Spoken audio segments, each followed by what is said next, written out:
बिस्मिल्लाहिर्रहमानिर्रहीम। दोस्तों, भाइयों बहनों, अस्सलाम वालेकुम। जिन मेरे दोस्तों ने मेरे इस चैनल को सब्सक्राइब नहीं किया, मेहरबानी करके इसे सब्सक्राइब कीजिए, शुक्रिया। जो दोस्त कस्ट्रैल कब्ज़ के लिए या पट्ठों के खिंचाव के लिए या जिस्म के अंदर फासद मादा को खारिज करने के लिए इस्तेमाल करते हैं, आज मैं उनको कस्ट्रैल बहुत ही आसान तरीके से इस्तेमाल करने का तरीका बताता हूँ।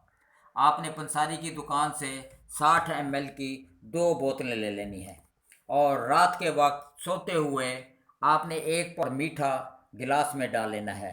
इसमें से 50 ग्राम दूध कप में डाल देना है और कस्ट्रैल की 60 ml की शीशी मुकम्मल तौर पर पूरी इसमें डाल देनी है और चम्मच के साथ हिलाकर आपने 2-3 बड़े बड़े घूंट करके इसे पी लेना है। इसके बाद गिलास में मौजूद दूध घूंट घूंट करके इसे पी लेना है और रात को अगर आपको प्यास लगे तो आपने ठंडा पानी या शरबत वगैरह नहीं पीना।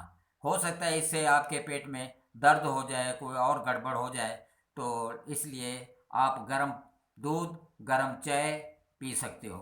सुबह को आप वॉशरूम जाएंगे, आपको एक मोशन आ जाएगा। इसके बाद आप शरबत पी सकते हो, लस्सी पी सकते हो, दही खा सकते हो और डब रोटी खा सकते हो। अगर भूख लग जाए तो आप 10 साढ़े 10 बजे आप नरम ग़िज़ा खा सकते हो।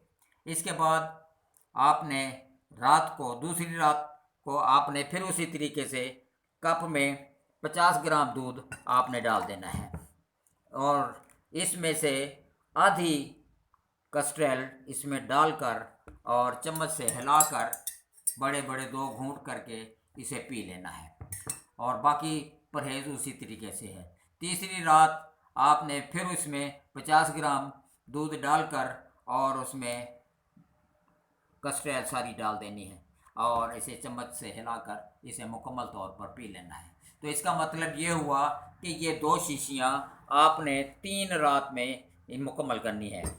इसके बाद आपकी तबीयत हल्की फुल्की हो जाएगी, फासद मादे भी खारिज हो जाएंगे, पट्ठे जो हैं वो भी लूज़ हो जाएंगे और कब्ज़ जो है कब्ज़ भी जाती रहेगी। और जिन दोस्तों को कब्ज़ दूसरे दिन या तीसरे दिन हो जाती है तो इसके बाद ये इस्तेमाल करने से इंशाल्लाह ताला 1 महीना पूरा हो जाएगा। अच्छा जी, आप इस तरीके से फ़ायदा उठाएं और मेरे हक़ में दुआ कीजिए। अस्सलाम वालेकुम।